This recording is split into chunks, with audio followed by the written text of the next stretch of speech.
Hi guys, and I am back with another story for you. I hope everyone's having a wonderful Saturday. We're going to celebrate my daughter's 25th birthday.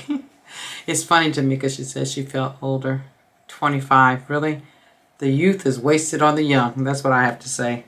But today, I'm going to do an athlete, Oscar Pistorius, I think that's how you pronounce his last name. He has the running blades on his leg, but I'm gonna call him Oscar. Yeah, so if you like the channel, please feel free to subscribe, thumbs up, leave a comment, tell me what you think happened in this particular case. Now, with Oscar, Oscar was born, let me put my glasses on here, with a certain condition called fibular hemophilia in both of his legs. And so when he was 11 months old, he had to have both his legs amputated between the knee and the knee and the ankle, like in the shin area. They both had to be amputated. Interesting enough, though, even though his legs were amputated, that did not stop him. And I'm not going to tell you his birthday, by the way, not yet, because it's very interesting to me. But he also played rugby, water polo, even tennis. And this is when he was in school. So he didn't allow anything to be a barrier to him. And then in January of 2004, he had an accident which caused him to go into rehabilitation. And while he was in rehabilitation, he started to learn how to run, okay? Not on his own, but he had support. He started learning how to run, and then he was fitted with the braces on his legs. Now, with that being the case, many people thought that that was really highly unfair, but we'll talk about that a little bit later. I wanted to share with you a quote that Oscar had said, which shows the nature of the individual. And he said, "You are not disabled by the disabilities you have. You are able by the abilities you have." Let me say that again. You're not disabled by the disabilities that you have. You are able by the abilities that you have. Very, very wonderful saying. Comes from this person with this birthday, it would. But like I said, people felt like with him having the blades, the runner blades, that gave him an unfair advantage over other runners. But he did go to the Olympics. He went into the Summer Olympics in 2008. He was in the Para-Olympics portion of it and ran his race and ended up winning gold. In 2011, he also got into the Olympics and won. 2012, he went back. And in fact, in 2012, he carried the flag for South Africa because he's from Sandton, Johannesburg, Gauteng province, South Africa. I think I've said that right. But in 2011, he carried the flag for the closing ceremony. In 2012, he carried the flag for the opening ceremony of the Olympics. And like I said, on that, he had won gold. He'd been in many different races because you just don't wake up and go to the Olympics. You have to have a lot of different races in between that to qualify, qualifying during different heats. And he did. Now, in February 14th, 2013, his life took a major change. At this point, he admitted shooting and killing his girlfriend. Her name was Reva Steinkamp. Reva was a very beautiful girl, a model.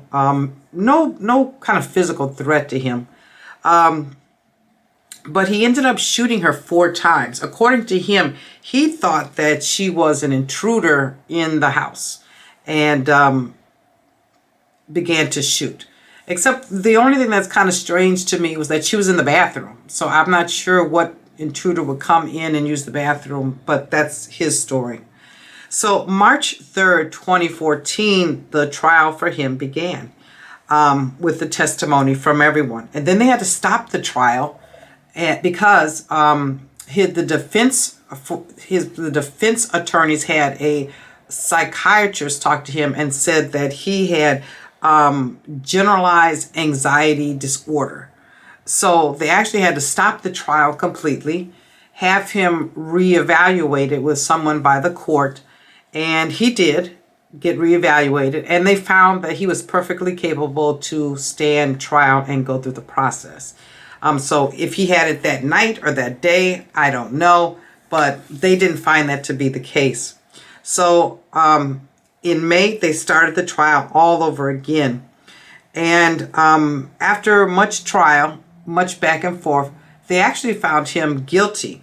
They found him guilty of culpable homicide and reckless endangerment of a weapon. And as a matter of fact, that wasn't the first time he had had reckless endangerments of a weapon. He had shot randomly in a restaurant. He'd shot his gun randomly through the sunroof of his car.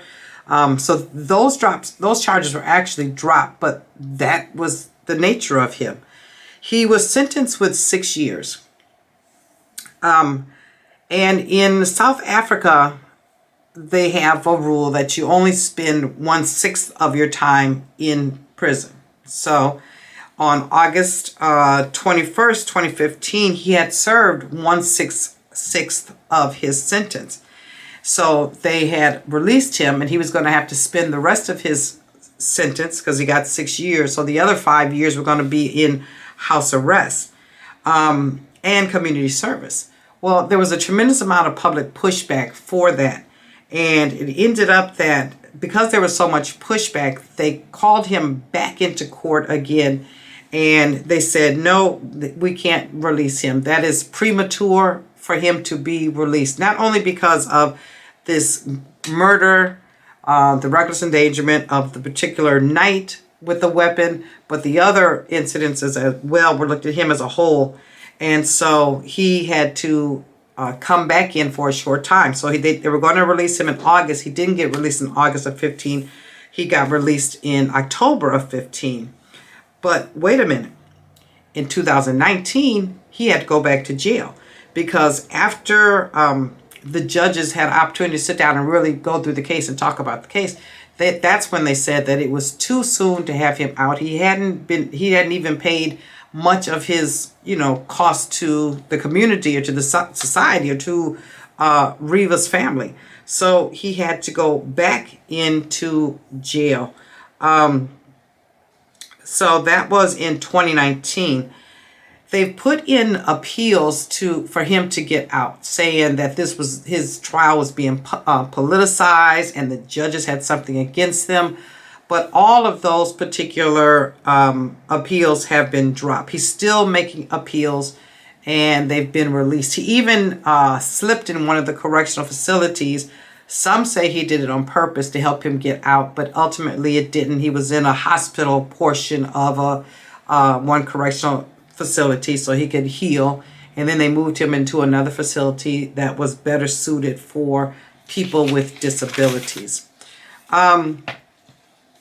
I don't have long of a story on him per se, but I do want to spend some time on his birthday. His birthday is November 22nd, 1986. And so if you hear me talk about 11, that is a master number. 22 is a master number. And I want to show you how he lived out his master numbers before we look at anything else. So that number 11 is a master number full of hard tests, primarily being life and death. Usually in that time, you lose somebody very close to you that's meaningful to you. And so for him, the first person that left or passed away was his mother. She died at the age of 15, and that would have been during that 11 portion of his life. That made a huge impact on his life because mother is God to children. That's God. Mother is everything. And he lost her. So, of course, he's going to have this feeling of abandonment and I don't want anyone to leave me. So he's teaching. He's learning to be a teacher, but he's got to learn to teach things the hard way. Okay, everything is hard for number 11. There's financial struggles. There's relationship struggles. There's somebody close to you, very close, parent, sibling, spouse, lover will pass away. And then the 22 is also a master teacher, but that's on a higher level. Now, this is a teacher position where you would have learned so much. And so when I look at the death of his mother, the loss of his legs, the fact that he did this quote that you're not disabled by your disabilities you have, but you're able by the abilities you have, tells me he was living right in that number 22. Number 22, you are at a higher vibrational level, okay? And you have a clear sense of you for the most part, and what life is about and how to overcome the worst of the worst. When you're in a number 11 portion of your life, everything happens to you when it's bad. It hurts bad. It hurts deep. By number 22, it's not so much. It hurts, things hurt, but not so much. But here's the deal. Even though the number 11 is his month, and that is his early portion of his life, and then the 22 portion is when the incident would have happened, that 11 portion doesn't go away. That sticks with you. So he had to learn the ultimate lesson of killing someone, and being able to live in an incarcerated situation. Someplace he doesn't want to be. Someplace he is going to be. I'm telling you, his appeals are not going to go anywhere, because it is universal energy. It is a universal law. It is karmic. We came down here to clear up karma, and he ends up creating karma, which is not unusual for a number 11 or a number 22. So on one hand, he shows us that a number 11 is about hard times, loss of love, loved ones, mother. No greater loss than the loss of mother when you're 15 at that formative age. And then 22, going to the Olympics, putting the blades on his legs, winning the award, teaching us, because it's a teacher number, not where he's in a classroom, but teaching us through life that there's no obstacles. The obstacles are in your mind, if you have any. And he showed us that in his Olympic wins consistently. He also showed us, though, that with this number 11, this tragedy was going to happen. And now I'm going to show you how I'll get through this. And that's what he's doing right now. His rising sign is Pisces. He's got Pisces, Scorpio. He's got, of course, Scorpio stellium, so he's really Scorpio. A Pisces rising, a Pisces in Jupiter. And let me just tell you about this person. This guy is super intense. Anything that he will put his mind to, he could do it, because that energy, that tsunami of water energy would get him there, okay? He would have almost like an intuitive nature with that Pisces of knowing, if I make this move, if I make that move, I do this and that, this will happen good for me. It would just been born in him to be able to read the situation. The thing, though, he's got a Scorpio in Venus. That Scorpio in Venus made him hard to see this young lady, okay? Because his emotions were in that. That rising Pisces, Jupiter Pisces, so much dreaminess, so much imagination, so much what I want this relationship to be, of where we could take it, or we could be the next power couple. Yeah, really a fish out of water, can I say that? Or a fish drowning in water. That is him. When you don't know which way to go, when you are lost in the sauce, and that was him completely. That intense anger exploded that night. This was not an accident, okay? This was not an accident. This was something completely different. And let me tell you about Riva. Riva was beautiful. If you've ever looked her up, if you haven't, look her up. It's Riva Steinkemp. Beautiful model, blonde hair, gorgeous, the whole thing. Her birthday is August 19th, 1983. She was Leo, of course. Very Leo, but also very down to earth. But she's got a sun in Leo, and she's got a Mars in Leo. That right there can really tick somebody off, because Of course, she would love to be around people. Leos love groups of people. They are all about their friends, friends, friends, friends, friends. They love that. They like to be in charge. They like to lead. They like to, if ill-dignified, dominate, okay? Be condescending, be arrogant. So you combine that with this beautiful model that is probably able to get and do whatever she wanted to do. And Leo is a fixed sign. Scorpio is a fixed sign. So here you have two people set in this complete power struggle. Who's the boss? Who's leading it up? They had tremendous amount of passion between the two of them. Completely passionate people. She's got a Virgo and Mercury. Her Venus is Virgo, which tells me that that Virgo always wants to look like, that's not me. I don't go there. But a Virgo behind closed doors, baby, watch out. So they had a lot of passion for one another. Tremendous amount of passion. But there was too much power struggle. There was too much, it was like threats of, I'm going to leave. I'm going to leave. And my guides telling me, every time I'm stuttering or hard to get it out, I know my guides are talking to me. They had an argument that night. This was, I'm going to leave, I'm over you, I'm getting ready to go situation. This was not middle of the night, I heard an intruder situation. No, that's not what happened. She was getting ready to go. He did not want her to go. He would have felt that tremendous abandonment of his mom since she passed away when he was 15. Scorpios are very possessive of the people that they love. He's got a Venus in Scorpio, so that meant he loved intensely. He put everything into himself. That's why they are so slow to warm up, because when they fall in love, they're going all the way, nonstop. We're putting everything in, but they also have mistrust issues. They have jealousy issues. They have possessiveness issues. Here she is, a beautiful model, and all of a sudden, I'm gonna go, or I've got other plans, or I'm not arguing tonight, would have set him off like none other.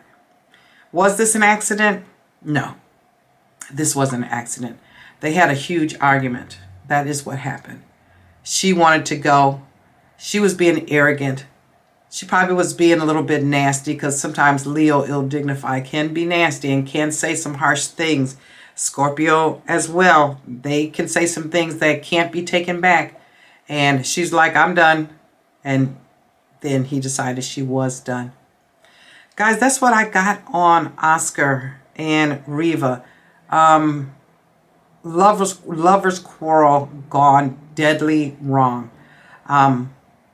Anyways, if you like the channel, subscribe, thumbs up, and let me know what you think. What happened in this relationship?